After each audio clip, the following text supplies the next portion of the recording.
Hello friends, welcome in your physics class. Today's topic is series LCR circuit. Friends, इसके पहले हम videos 4, 5 and 6 के अंदर में हम देख चुके हैं opposition offered by resistance, inductor and capacitor. Now, today we are going to study opposition offered by all the three L, C, R together in a same circuit. तो इसके लिए हम तीनों कंपोनेंट को सीरीज में कनेक्ट कर रहे हैं. जैसे आप स्क्रीन के ऊपर में देख रहे हैं, ये डायग्राम के अंदर में आपको पता चल रहा है कि यहाँ L मतलब इंडक्टर, C मतलब कैपेसिटर एंड R मतलब रेजिस्टेंस, तीनों के तीनों सीरीज में कनेक्टेड है. सीरीज में कनेक्ट रखने की वजह से क्या होगा, जो सोर्स ऑफ ईएमएफ यहाँ पे आपने कनेक्ट किया, इसका जो करंट जाएगा हाफ साइकिल में वो ये डायरेक्शन में जाएगा. राइट, हाफ साइकिल इस तरह से जाएगी and the remaining half cycle में ये करंट ऐसे दौड़ेगा. मतलब अल्टरनेटली इसकी डायरेक्शन चेंज होती जा रही है. बट एक बात नोटिस किया कि जो करंट आपका इंडक्टर में से जा रहा है, सेम करंट कैपेसिटर और रेजिस्टेंस में से भी जा रहा है. क्लियर है? सीरीज में होने के कारण तीनों में करंट सेम एम्पलीट्यूड और फेज का जाना चाहिए और जो बदलेगा वो ईएमएफ रहेगा. ठीक है, तो चलिए एकदम आसान सा कंसेप्ट है ये, हम शुरू करते हैं. इस बार हम पढ़ने वाले हैं जैसे एग्ज़ाम में आप लिखते हैं ना, वो हिसाब से मैं आपको समझाने वाला हूँ. सर्किट पहले हमने ले लिया LCR सर्किट. अब इसे मुझे कंसीडर करके लिखना पड़ेगा. मुझे थ्योरी में बताना पड़ेगा आइदर कि मैं इसे कंसीडर कर रहा हूँ या मैं ऐसे पर स्टार्ट कर सकता हूँ figure shows LCR circuit. Okay, ऐसे में मैं बोल सकता हूँ. तो देखिए मैं यहाँ पे कंसीडर से शुरुआत कर रहा हूँ. Consider series LCR circuit with a source of alternating EMF. Alternating EMF. देखिए यहाँ पे बहुत बड़ा चढ़ा के मत लिखिएगा. टेक्स्ट बुक के अंदर में डिटेल्स दे हुए होते हैं, वो इसलिए कि ताकि जो भी उसे पढ़े वो उसको समझे. बराबर. एग्ज़ाम में ऐसा नहीं है कि पूरा समझाना है, एग्ज़ाम में बस आंसर आपको बताना है जिसके ऊपर आप मार्क्स ले रहे हैं. तो इस थ्योरी के ऊपर में कभी आधा मार्क मिलता है, कभी नहीं मिलता, मोस्ट ऑफ द टाइम नहीं भी मिलता. नहीं लिखा तो आधा मार्क कटेगा जरूर, लेकिन ठीक है. तो इस वजह से इसे आप लिखिए, लेकिन नपे तुले शब्दों में लिखिए. तो चलिए मैंने यहाँ पे बता दिया अल्टरनेटिंग सोर्स ऑफ ईएमएफ, तो मैं यहाँ ब्रैकेट में कर देता हूँ ई. अब सीरीज में है ये भी बता देंगे. L मतलब इंडक्टर है ना, यहाँ पे क्या बताया जा रहा है, L का मतलब इंडक्टर है, C कैपेसिटेंस है. तो मैं ये बात बोल देता हूँ, let L be inductance. Inductance किसका? Of pure inductor. Pure inductor. Okay, C कौन है? C है कैपेसिटेंस. कैपेसिटेंस ऑफ किसका? Pure capacitor. Capacitor. And third है अपने पास में R. R कौन है? B resistance. ओके, अब मैं इसमें से इलेक्ट्रिक करंट सेंड करूंगा as L, C and R are in series. Hence, current of same amplitude and phase will pass through L, C and R. Okay, देखिए ये तीनों में से सेम करंट जाने वाला है और ये करंट क्या होना चाहिए ये भी हम बता देंगे, which is I is equal to I not sine omega T.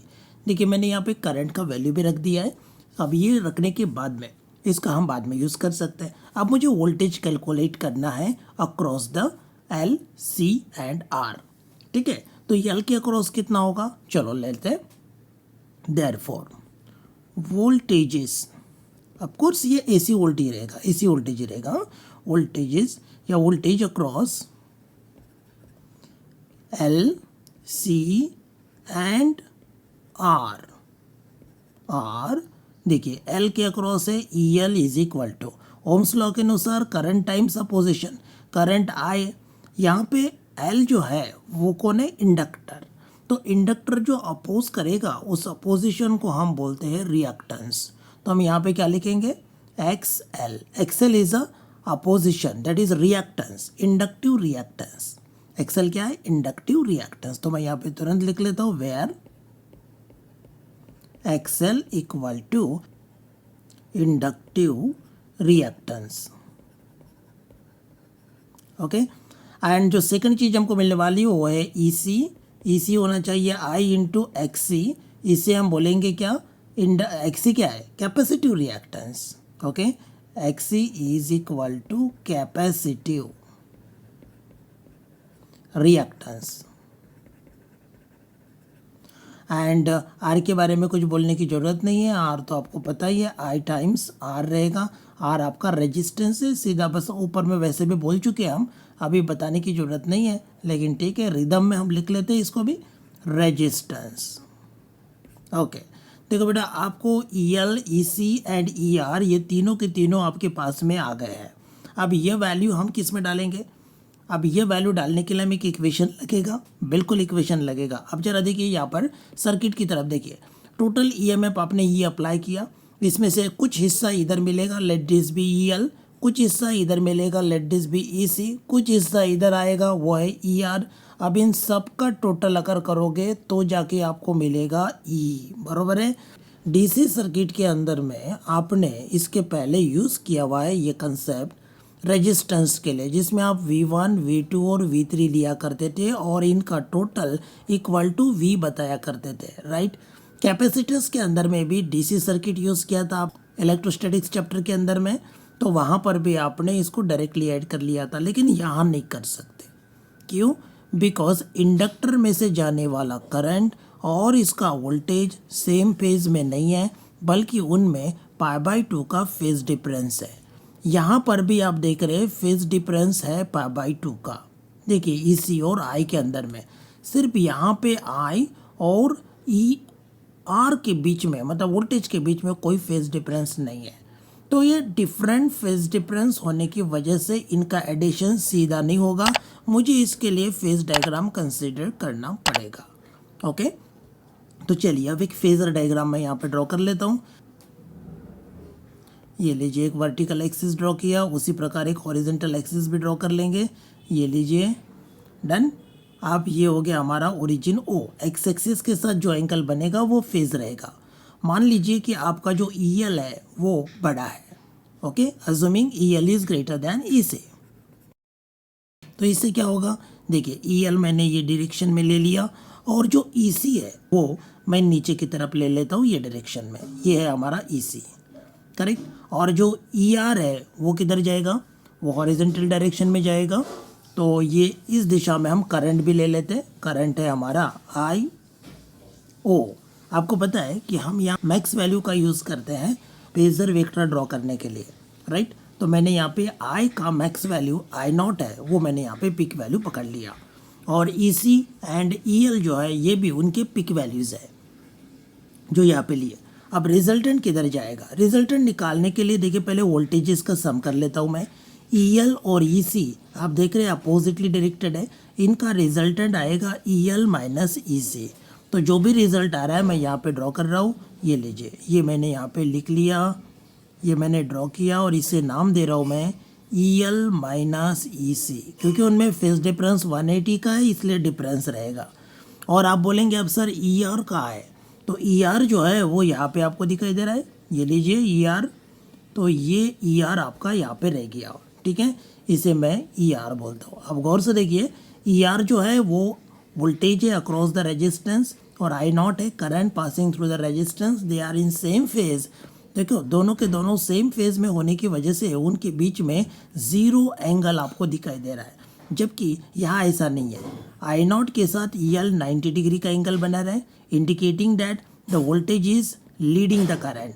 Okay, यहाँ पे देखिए EL EC जो है वो I के साथ में I0 के साथ में वापस 90 डिग्री एंगल बना रहा है, indicating that EC is lagging behind the current in phase, right.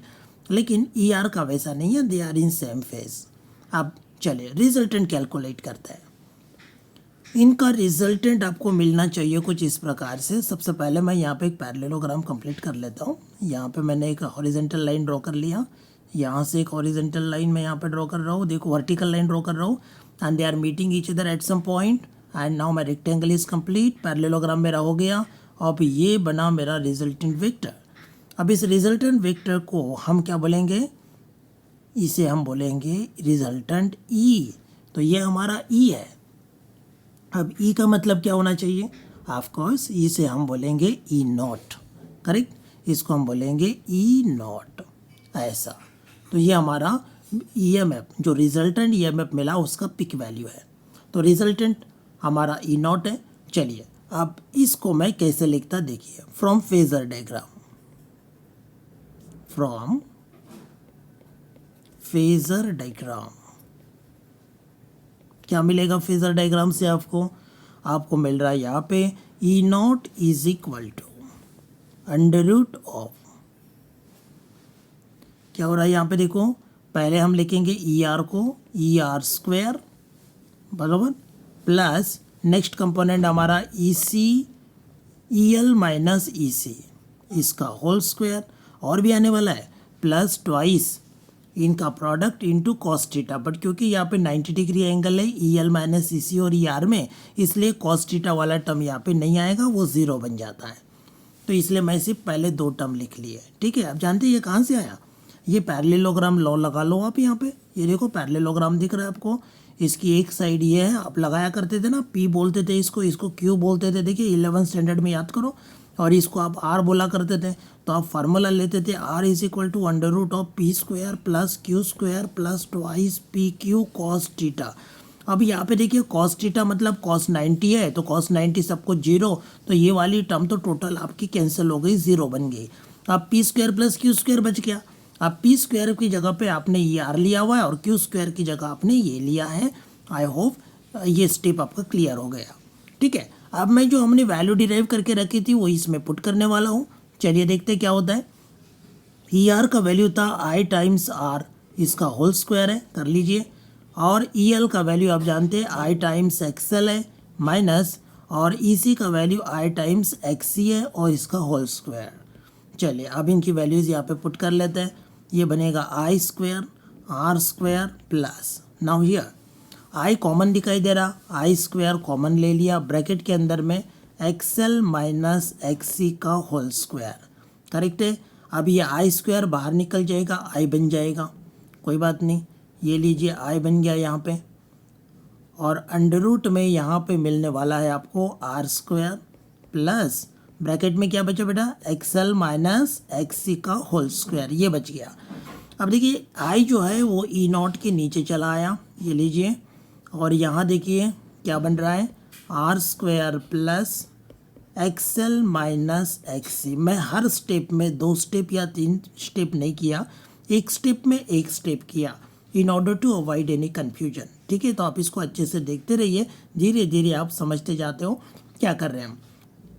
अभी ई नॉट अपॉन आई का मतलब होना चाहिए वोल्टेज अपॉन करंट, मतलब एक प्रकार का अपोजिशन है ना, रेजिस्टेंस, पर ये रेजिस्टेंस नहीं बोलेंगे, इस अपोजिशन को हम नया नाम देंगे, दैट इज इम्पीडेंस। तो ये हमारा इम्पीडेंस होना चाहिए, ठीक है। तो एसी सर्किट में यदि आप रेजिस्टेंस के अलावा इंडक्टर या कैपेसिटर जैसे नॉन रेजिस्टिव सर्किट यूज़ करते हैं तो वो अपोजिशन रेजिस्टेंस नहीं कहलाता, बल्कि वो इम्पीडेंस कहलाता है। तो ये जो टर्म है आपकी, ये क्या होनी चाहिए, अभी इम्पीडेंस होनी चाहिए। तो मैं इसको Z से रिप्रेजेंट करूंगा, then I will write here Z, therefore Z is equal to under root of R square plus X L minus X C का होल स्क्वायर, राइट। तो ये हो गया बेटा आपका इम्पीडेंस। एंड इम्पीडेंस का मतलब क्या हुआ, आप ये भी देख रहे हैं कि ऊपर में ई नॉट है, नीचे में आई है, तो it is a ratio of voltage to current, पर वोल्टेज कौन सा, अल्टरनेटिंग वोल्टेज, क्लियर। और इसका यूनिट भी ओहम ही होना चाहिए,